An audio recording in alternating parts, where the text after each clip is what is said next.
បាទសួស្តីកូនទាំងអស់គ្នាថ្ងៃនេះយើងនឹងរៀនមេរៀនថ្មីមេរៀនទី12អក្សរតអក្សរថ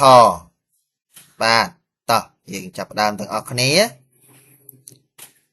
តតអាតា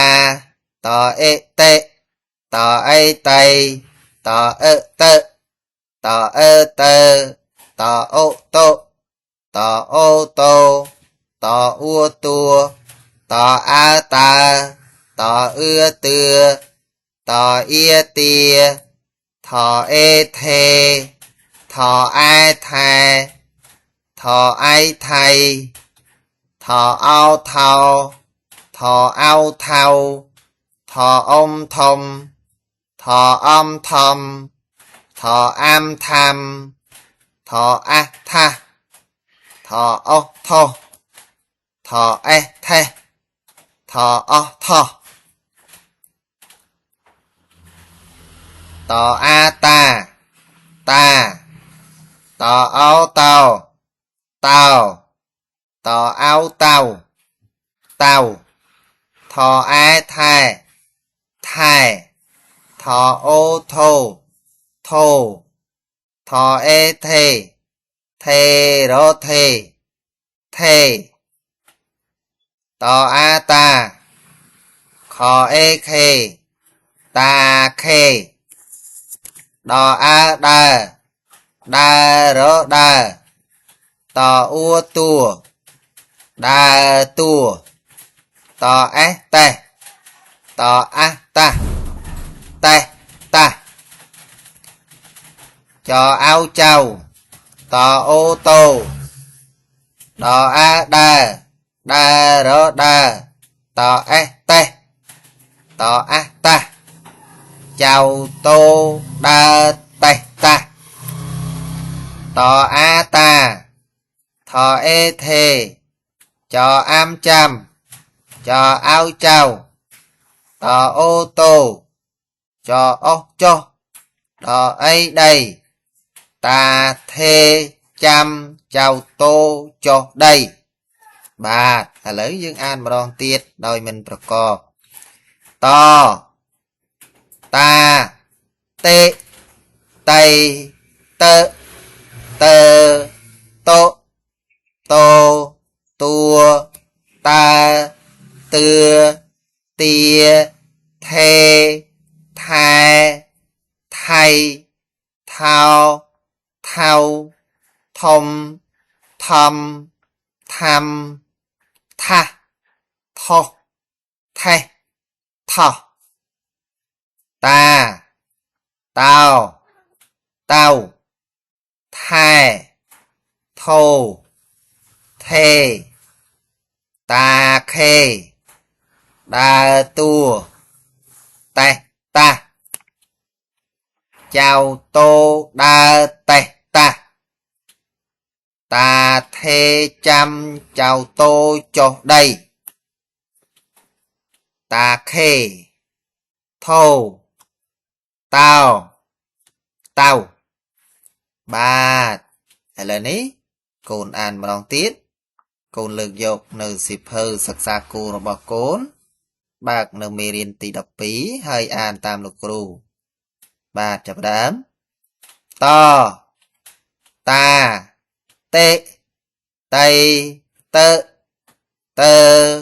តូតូតួតាទឿទាថេថែថៃថោថៅធំធំថាំថាថោថេថោតាតោតៅថែថូហេតាខេដើតួតេតាចៅតូដើតេតាតាថេចាំចៅតូចុះដីតាខេថូតោតៅបាទអស្ចារ្យមែន តែដៃមួយបាទកូនពិតជាអស្ចារ្យណាស់កូនឆ្លាតមែនទែនកូនអាចស្ដាប់និងអានបានយ៉ាងល្អថ្ងៃនេះកូនបានសិក្សាមេរៀនទី12តថដោយជោគជ័យហើយកូនបានបញ្ចប់វាដោយល្អមែនហើយកូនពិតជាអស្ចារ្យមែនក្រោយពីបានស្ដាប់និងអានតាមលោកគ្រូកូនអាចព្យាយាមសិក្សារៀនសូត្រដោយខ្លួនឯងកូនអាចបបួលមិត្តភ័ក្តិរបស់កូនមកអានជាមួយគ្នាមែនហើយកូនអាចអានជាមួយនឹងមិត្តភ័ក្តិម្យ៉ាងទៀតកូនអាចអានឲ្យឪពុកម្ដាយម៉ាក់ប៉ាលោកយាយលោកតាលោកគ្រូអ្នកគ្រូស្ដាប់ផងមែនហើយកូនក្លាហានណាស់កូនមិនទីមទេកូនពិតជាក្លាហានកូនអាចអានឲ្យលោកប៉ាអ្នកម៉ាក់ស្ដាប់យ៉ាងរីករាយមែនហើយសំឡេងរបស់កូនពីរោះណាស់កូនមិនបារម្ភទេកូនអាចអានបានមែនហើយប្រសិនបើកូនអានមិនអាចលឿនឬនៅមានចម្ងល់កូនអាចសួរម៉ាក់ប៉ាបានពេលណាដែលកូននៅឆ្ងល់ថាពាក្យនេះអានដូចម្ដេច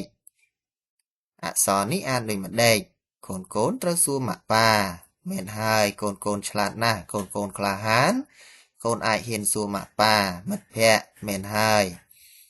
ឬកូនអាចកាន់សៀវភៅយកទៅអាននៅទីស្ងាត់ក្រោមម្លប់ឈើក៏បានព្រោះវាមានខ្យល់ត្រជាក់ធ្វើឲ្យអារម្មណ៍កូនស្រស់ស្រាយមែនហើយកូនអាចសិក្សានៅកន្លែងស្ងាត់បានដើម្បីឲ្យអារម្មណ៍កូនកាន់តែល្អមែនហើយគ្មានការរំខានទោះបីជាមានសត្វចិញ្ចឹមរត់លេងឬក៏មានមេអំបៅកំពុងហើរទុំលើដើមផ្កាក៏ដោយកូនតែងតែផ្ចង់អារម្មណ៍សិក្សារៀនសូត្រមែនហើយកូនពិតជាអស្ចារ្យមែនបាទនេះជារូបភាពកម្សាន្តក្រោយពីកូនបានសិក្សាតើរូបភាពនេះបង្ហាញពីអ្វីកូនបាទនេះគឺជាហ្វូងសត្វសេកដែលកំពុងចឹកស៊ីផ្លែពោតកូនប្រកាសជាស្គាល់សត្វសេកព្រោះមានគេចិញ្ចឹមមែនហើយសត្វនេះចេះនិយាយពិតជាអស្ចារ្យណាស់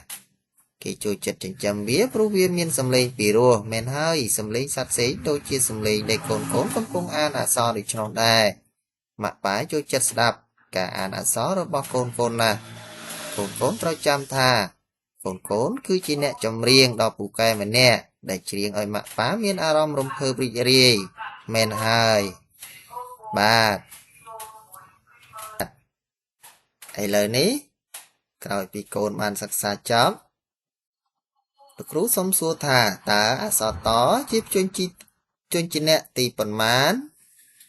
មែនហើយកូនសរសេរព្យញ្ជនៈអក្សរតនេះបានប៉ុន្មានតួក្នុងមួយបន្ទាត់មែនហើយកូនសរសេរបានច្រើនកូនប្រកាសជាចាំព្យញ្ជនៈអក្សរតមែនហើយកូនឆ្លាតកូនអាននៅមេរៀននេះប៉ុន្មានលើកទើបកូនចងចាំមែនហើយកូនអានកាន់តែច្រើនកូននឹងមិនភ្លេចកូនពិតជាពូកែកូនអាច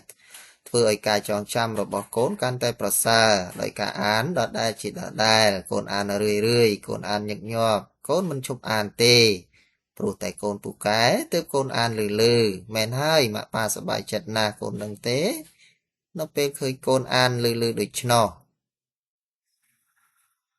តើកូនបានអានឲ្យអ្នកណាខ្លះស្ដាប់កូនមែនហើយកូនអាចអានឲ្យមិត្តភ័ក្តិលោកគ្រូអ្នកគ្រូស្ដាប់ពិតជាអស្ចារ្យណាស់ពេលដែលកូនបានអានលឺនិងច្បាស់តើកូនមានអារម្មណ៍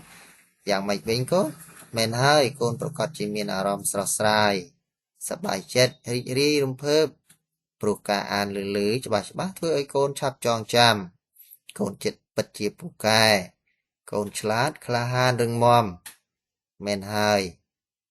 បាទជាចុងក្រោយលោកគ្រូសូមជូនពរឲ្យកូនមាននៅស្រីសួស្តីកម្លាំងរឹងមាំប្រាជ្ញាវាងវៃអានឆាប់ចាំចំណាំឆាប់បានរៀនសូត្រកាន់តែពូកែមានភាពក្លាហានជាសិស្សល្អក្នុងថ្នាក់ជាមិត្តល្អក្នុងថ្នាក់ជាកូនល្អនៅក្នុងផ្ទះមែនហើយកូនជាកូនល្អរបស់ម៉ាក់ប៉ាសិរីសួស្តី